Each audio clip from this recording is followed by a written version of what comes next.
morning, everybody. Happy new week. I'm super excited to be with you guys today from the Gold Coast house. And we've got one of our amazing authors, Fiona Naayen, in the Sydney lockdown at the moment, with her beautiful book there behind her and in her hands, Let It Roll. And today's live is called Physio on a Roll. And we're talking about movement as medicine. So thank you so much for joining me this morning, Fiona. I'm super excited to be talking to you because we've had a bit of a chat about foam rollers in the past and, you know, how important it is to use them every day, right? That's exactly right. And given that in Sydney, where I am, we're in lockdown, it's really easy to sit on your bum all day and do nothing and eat because there's nothing else to do. So I guess foam rollers, they're a bit of a visual reminder if they're in the corner of your room or in your lounge room to maybe get up and do something, and just doing some simple stretches can just make you feel better. Like if you've been sitting, and most of us will sit nicely to begin with, and then we end up doing that bit of a slump forward with your head in front of your body. You can sit up, get up, lay on your roller, stretch out in what I call a starfish stretch. And I've got a photo in the book here, and that's a starfish stretch. And it takes your body in the other direction. So you're stretching your neck, you're stretching your lower back, you're stretching your hip flexors and your pecs. And people just make the best noises when they do it for the first time. And if you were sitting for an hour or so and got up and did one of those, you're actually doing so much good for your body. And, you know, go back and do what you need to, like if you're working from home. You can do a bridge on a roller to wake up your glutes. So you can put it up on a wall and do a couple of squats. The uses are phenomenal. Most people think of a foam roller as something that you just massage out your muscles with. And that's probably why I wrote the book, because you can use it in a lot of different ways to find your core. You can do bench presses on it, your tricep exercises, squats, as I said, lots and lots of different things that you may not have thought about. So yeah. Beautiful. Well, we didn't even give you an official introduction. We just jumped into it. But that's okay, because I thought, oh, well, let's talk about it because, you know, I know, you know, I have mine right next to the TV. Like, so if you're watching and stuff, and my son and my husband all, like, because we'd be hanging out together, and then each one of us will get up and do like 10 or 20 minutes, as you told me, that's spinal flossing. But let me give you guys an introduction of Fiona officially, so you know why she's the expert and why she's written this particular book. And then we'll get into all the nitty gritty of all the tips she's going to share with us. And I'll probably be actioning them this afternoon at this house, because I have bought a foam roller for this house as well, very similar to the ones you've got behind you. And then I've got one of the ones with the pointy bits, like it's got tough. Yeah, those are tough. Yeah. All right, here we go. Fiona Naayen is a physiotherapist with over 29 years experience working in Australia and abroad. A gifted educator, Fiona combines her first-class technical knowledge and exercise prescription skills with the latest research to provide innovative and holistic exercises to her clients. She's passionate about using movement and exercise as medicine, and her clients praise her ability to motivate and teach all age groups with humor and compassion. Fiona's use of the foam roller in her recent book that is launching internationally today on Amazon, we'll tell you about that later, Let It Roll, is imaginative and effective, and clearly demonstrates the added dimension a foam roller can give to exercises. Also home gym, all rolled up in a convenient, accessible, and it's a space-saving tool, she likes to say. So let's get into now the nitty-gritty. You know, why should we be incorporating a foam roller into that daily routine? And you already said a little bit about that, the fact that we'll be sitting around a lot in lockdowns and all this sort of stuff, computer work. Any other reasons? So a lot of my clients come in as a physio. I use exercise as treatment now. I do less hands-on than I used to, because it's all about helping people manage their problem. If you've got a sore neck, you don't want to have to keep running off to your physio to get some massage and some manipulation. If you've got something at home that you can use and you know that you can fix yourself, if you like, that's gold. It means that you don't have to panic on a Sunday morning if you wake up stiff and sore. So The roller, I find, particularly for necks, in a lot of my clients, they can lay on a roller, they can do some simple exercises like chin tucks, they can do some work with their arms. There's actually a section in the book that's all about exercises to do if you've got neck pain, and they can usually settle symptoms and then go about their day. So it's all about giving you power to manage your problems. It's the same with back pain. A lot of the time it's your surface back muscles that have gone into a bit of a spasm because maybe you've moved a particular way or you've got into some bad habits. So the roller is an easy way for you to refocus. So a lot of it comes down to breathing and understanding where your core is and what it does. And the book has some simple exercises, and it's got beginner, intermediate and advanced exercises. So if you're pretty good with your core, there's some stuff in there that actually will really test you and let you know whether your core is as good as you think it is. So it's got a multitude of uses, whether you're a beginner in pain or somebody who's quite advanced, it will actually cater to all those types of situations. Amazing. So what are some, like you just told us earlier about the Starfish, Yep. What's another couple of simple, say you wake up with a Crink neck, because this happens to a lot of people, right? And so what are some things that we could do? So you get yourself down on the floor on your roller, okay? You'd have your arms in the air directly over your shoulders, reaching and squeezing with your shoulder blades. So your big neck muscles go from the base of your skull down onto the points of the shoulders and the middle of your back. And often they go into a spasm. So what you need to do is get your deeper muscles around your shoulder blade to start working so that the surface neck muscles can relax. So your brain kind of thinks, oh, panic, panic. I need to support the head with those big neck muscles, and they're perfectly positioned to support your head, but they can't do it for very long. You need your deeper muscles to be doing the stability stuff.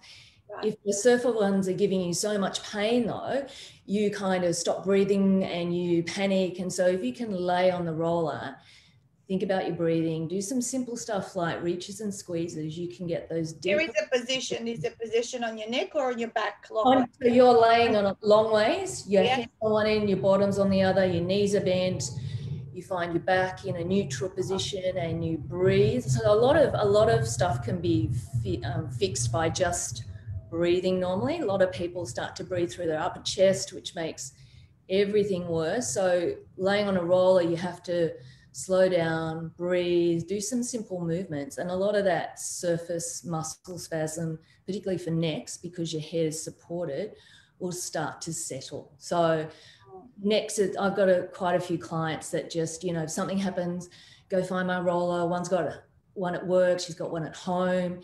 It's her go-to if she's in pain. And it becomes almost like a tool to know that you can settle yourself down. So one client's a little bit attached to it, a little bit too attached to it. If she doesn't take it on holidays, she does a bit of a panic, that type of thing. So yeah, they just mean you can be in charge of yourself and not have to need somebody else to help you out all the time. Yeah. Amazing. So it gives you, control, and, you can, if you know, and you read all the stuff that you've written about in your book of how to do it properly, because you've got a lot of images in there showing, because that's right. When you explain it in words, it's one thing, but you don't get it as much. I was reading another book the other day and it's like, okay, the words, I'm getting lost now by step 5. And then, but if you see pictures, it's so helpful. The other good thing about the ebook is that a lot of the exercises that are in photos in the books also have a link back to my website. So you can actually see a video. Yeah, as you said, you can read the words, see a photo, but you can actually press on the video, on the hyperlink, and see a video and go, oh, that's exactly how I do it. So yeah, so the ebook is actually even potentially more special than the paperback. More interactive. And guys, today for the next 24 hours, this ebook version of Fiona's book. So show us your book on screen. It's actually quite a large book. It's about an A4 size because we needed to put a lot of images. But that particular book is at $3.99 Australian and I think $2.99 in the US for these next 24 hours. And I think that's a very clever idea, is to put those videos. Oh, that was my next question. Do you have videos? Because that's even you know, how people can follow and actually do it along way. And yeah, for this particular book, it would be even more handier to have it in an ebook format. So make sure you got to go and get it. And all you need to like literally put is let it roll and probably Fiona Naayen, and you'll be able to, it'll pop up. We will put links a little bit later on the call, so you can just directly click through. Awesome. So then let's talk a little bit about exercise in general, because movement is medicine, as you say. You know, and it's, you believe that, of course, especially as we age, is so much more important. So why is this the case? And can you talk to me a little bit about that? So we're kind of pre-programmed from about the age of 45 onwards to deteriorate, which is really depressing, but it is what it is. But you don't necessarily have to let yourself age. And it's all about exercise is the best tool we have to try and avoid aging badly. So at the very front of my book, I've got a quote, and it says, if exercise could be packaged in a pill, it would be the most prescribed medicine, because it does so much. So it actually prevents about 35 chronic diseases. So we know it's great for preventing heart disease, for diabetes. We know that resistance exercise, and resistance exercise just means using body weight or using a weight or using a band, maintain strength. And after the age of 45, if you aren't doing resistance exercise, your muscles will deteriorate. We know your brain deteriorates as well. We know your bone strength deteriorates, your balance. So doing some simple exercises every day tends to keep you on a level. It stops you from deteriorating. You've actually got to work a little bit harder to get better. So what you want to do is work hard enough to maintain what you've got, and even work a bit cleverer to keep improving. So that's what I spend a lot of my time teaching clients to do this, to use weights and use them at the right level. And that doesn't mean using heavy weights or having to do planks and push-ups, but a lot of people find that the planks and the push-ups aren't as hard as they think if they do them regularly enough. So that's true. Yeah, that's true. I began a very regular, I think it was about 6 or 7 years ago. I said to myself, I wasn't an exercise person, or I would go through periods, you know, you exercise for 4 to 6 weeks, then you do nothing for the next 6 months. But about 6 or 7 years ago, I've lost count now, made a commitment that I would exercise 4 times a week. Okay. And hired a personal trainer for 2 sessions a week, and then 2 sessions would be on my own. And that's it. That was like, I said, now I've got to stick this out for at least 2 to 3 years, because I have read that to build a new neural pathway, you need to have like 1,000 times of repetition. Yeah. And I want exercise to become like brushing my teeth. Right. And so sitting here 7 years on, I have not missed a week of 4 times. And even like this morning, because my personal trainer is in Melbourne, when I come to this house, she trains me through Zoom, and I've bought the equipment here. She goes, you need this and this and this and this for tomorrow. And yeah, we were doing like lots of weights and a lot of sort of strength, and exactly what you're saying. This is, you know, I think it is very important, because the muscle just deteriorates, doesn't it, as we age? It does. And I guess the most important thing is to find something that you enjoy. If you don't like exercising, you've got to find something that you can, if it becomes a chore, then that's not ideal. So walking's great. You might like dancing's exercise, yoga's exercise. You need to be doing about 150 minutes a week. That's the Australian guidelines, which is like 30 minutes over 5 days. And you could probably break that down. You don't have to do 30 minutes in one hit. You could do 2 15-minute hits or 3 10-minute hits. So that's kind of achievable. And yes, you need to make it a habit. So I have lots of people that don't like exercising, and they've got better actually. A lot of them like exercising on a foam roller. And they kind of, to make it a habit, they couple it with something like cleaning their teeth. So most people, hopefully, clean their teeth twice a day. Hopefully they clean their teeth twice a day. So I say, do it before you clean your teeth, or do it after you clean your teeth. And or put a note on your mirror. If you make a cup of tea in the morning, maybe you put a note near the kettle and, you know, you do your exercises before you have your cup of tea, or you do it. So you just find some way to slot it into your day, and you've got to stick with it for at least probably a month. And then it becomes a habit. And exercise generally, most people, there's an asterisk, there's always somebody that doesn't fit the norm. You feel good after your exercise. So all these happy hormones are released, serotonin and endorphins if you work hard enough. And you need to be getting sometimes to that level to understand why people like exercising. So yeah. That's true. Yeah. Monday mornings it's always 7:30, and it's like it gets my whole week started. I don't like when I know it's going to happen tomorrow, but as soon as I finish my 7:30 and I'm having my shower by 8, and then I do myself up for these lives, you know, then I'm like, okay, I'm ready for the work week, and I'm, you know, get all re-excited, you know, about everything. And so I get what you're saying. So really, really important. So how do we start building a few simple exercises into our daily routine? Is it about those things you just spoke about? Yeah. So finding something that you enjoy. If you've got a specific problem like a back injury or a neck injury, finding those exercises that work for you, and maybe settling your neck. So a lot of people have neck pain, and neck pain is the result of probably not having enough strength in the deep muscles. So either the deep flexor muscles or the deep extensor muscles. So what you want to do first of all is settle the pain, and then look at trying to improve your strength. So do some exercises so that you prevent further pain episodes down the path. And then once you've got some good strength, you're probably less likely to have an issue. It's the same with a lower back issue. As we get older, we get a little bit lazier, and we pick up some bad habits. So often you've got to settle the pain issue, but then work to try and improve particularly your core strength, which makes everything else in your day much easier.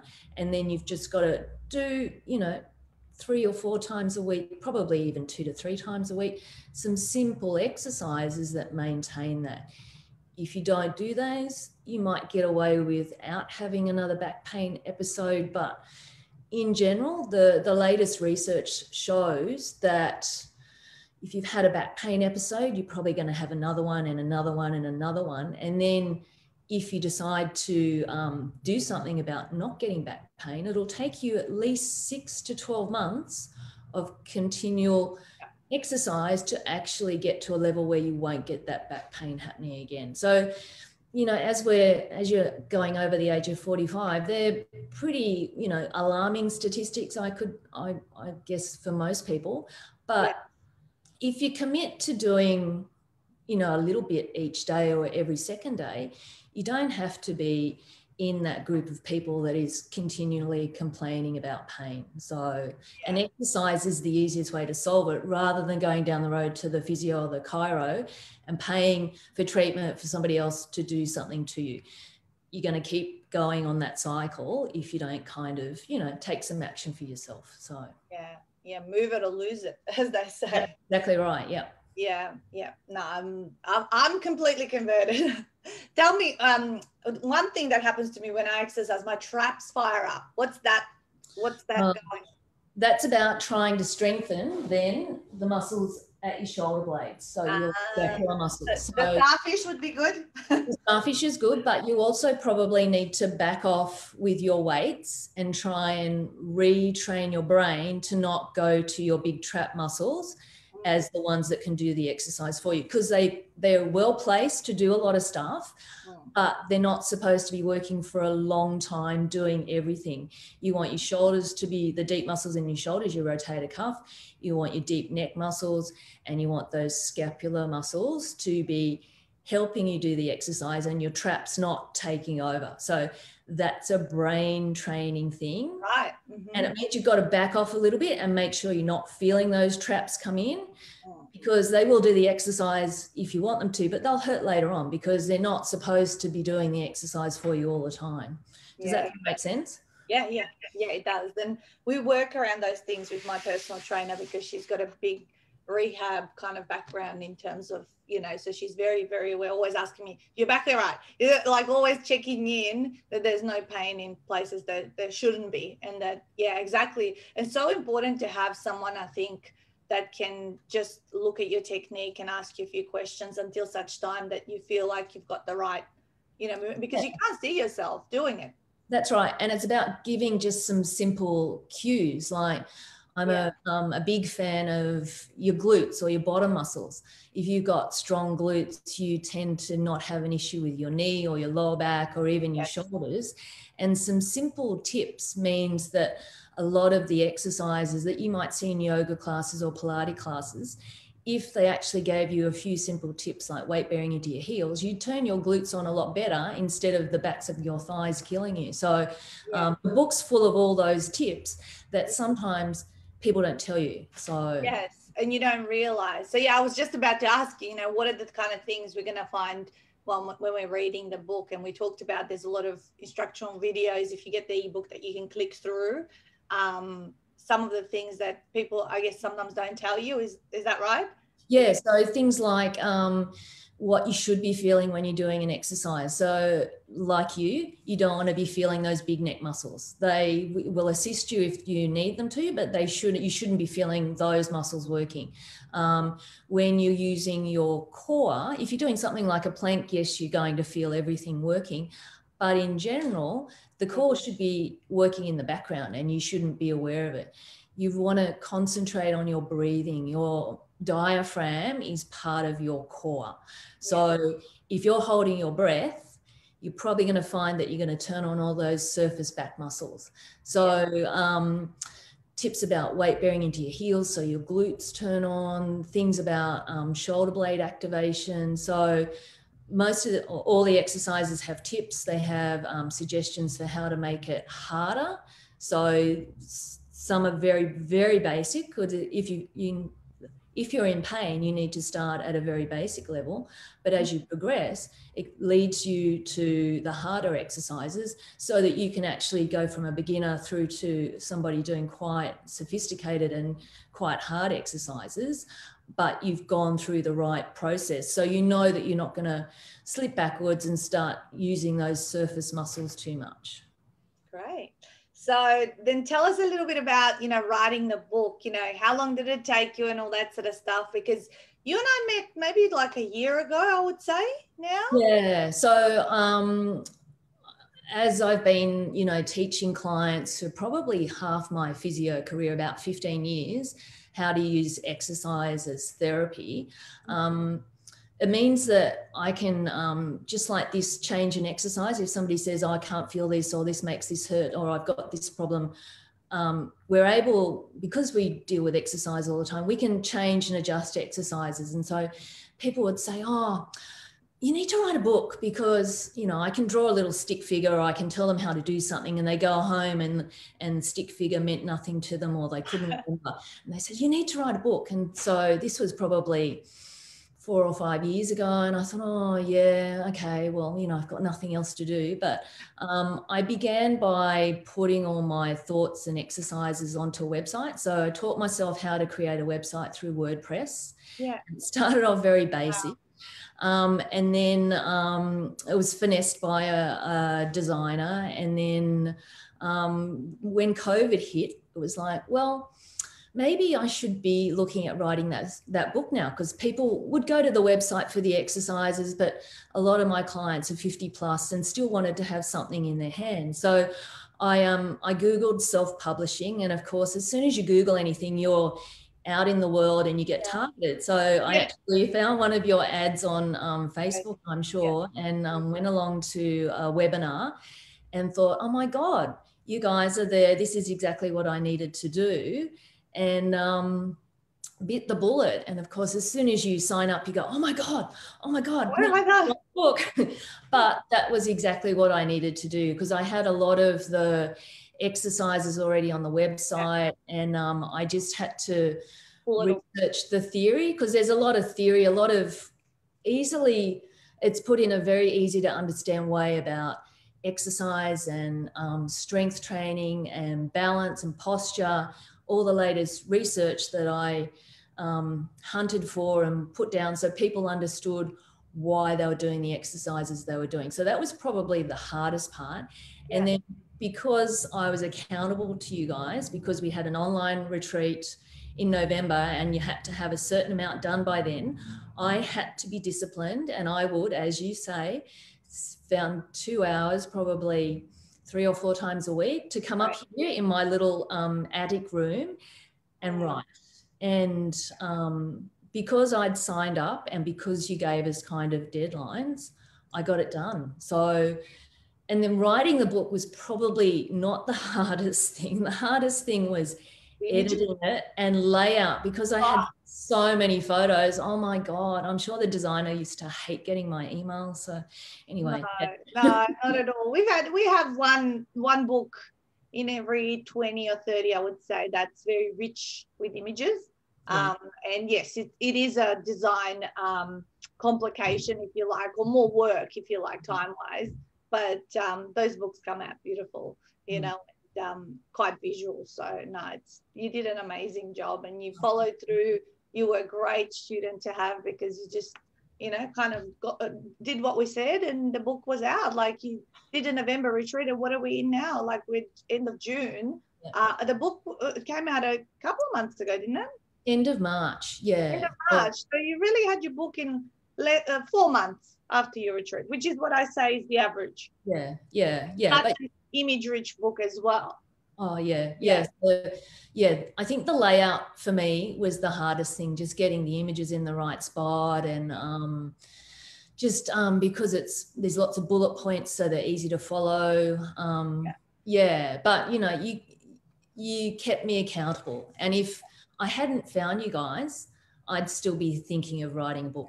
So that's the honest truth. I'd still be making excuses. So yeah, so I'm so happy that it's done and it's up there, and so. Oh, well, congratulations. And you sell your book on your website as well, like a physical copy. So if people wanted a signed copy, they could get it off your website. Definitely, yeah. What's the website address?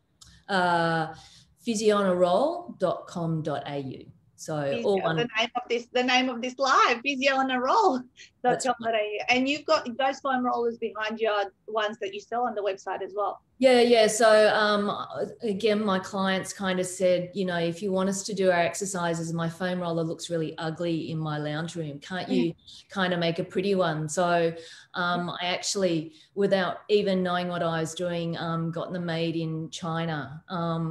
Probably a year or so ago now, before COVID actually. Yeah. And they're covered, so they look a little bit more attractive. You can sit. They look like a plant. The green one looks like a plant, right? Yeah. So they're pretty unique. I haven't seen anything like it. I just kind of, you know, asked a few companies how we could make them a little bit more aesthetically pleasing. So they're quite firm if you're not used to a firm roller.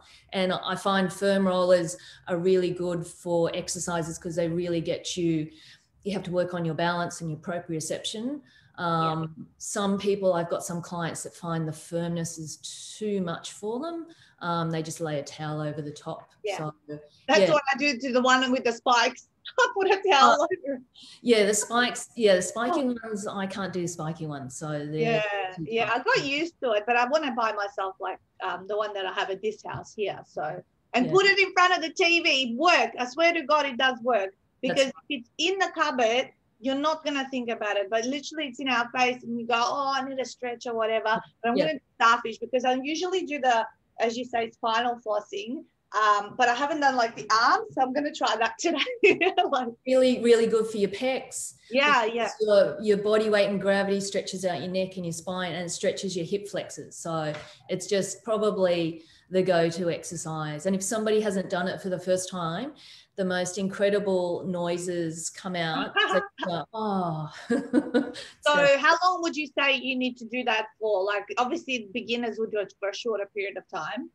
20, 30 seconds. Some people are on there and go, "Oh, can't I stay here?" So you wouldn't stay there for, you know, minutes on end. So and if you're not used to it, don't stay there for too long. So exactly. Yeah, because I know my mum tried the spinal flossing, and then she tried to do it for 3 or 4 minutes, and she got up, she got so dizzy, she wasn't used to it. I go, we've got to do a little bit at a time and then build it up. Exactly. I love it. Beautiful. So show us your book one more time, guys. So this particular book, it's a large book, so Fiona can sign it for you if you get it off her website, physionaroll.com.au. And then today, for the next 24 hours, it's just $3.99 on Amazon. We'll post those links as soon as we get off, so you can get the interactive version where it takes you to videos and all that sort of stuff. And the pictures the images are also in color and all that, whereas inside the book, they're in black and white print. So beautiful. Oh, thank you so much. I've found it very insightful. I always learn so much during these interviews, and then off I go. I'm a big action girl. I don't like to, once I learn something, I want to implement it straight away. So I think so should you guys listening to this. And of course, if you're listening to this interview at a recording or in a different platform, we have shared all the bits and pieces that you need, how to find Fiona and her book. And I wish you every success with it. And if you're in lockdown anywhere, please do exercise, because that is actually what kept me really sane and, having some kind of a routine to my days when we did the 4 months last year in the middle of winter, which, as you say, it's like Groundhog Day every day. And the endorphins, you want the endorphins to fire. That's beautiful. It. Thank you. And I really appreciate your time, Fiona. Thanks so much. Have a great day. Have a great week. Smash it up. Bye, guys.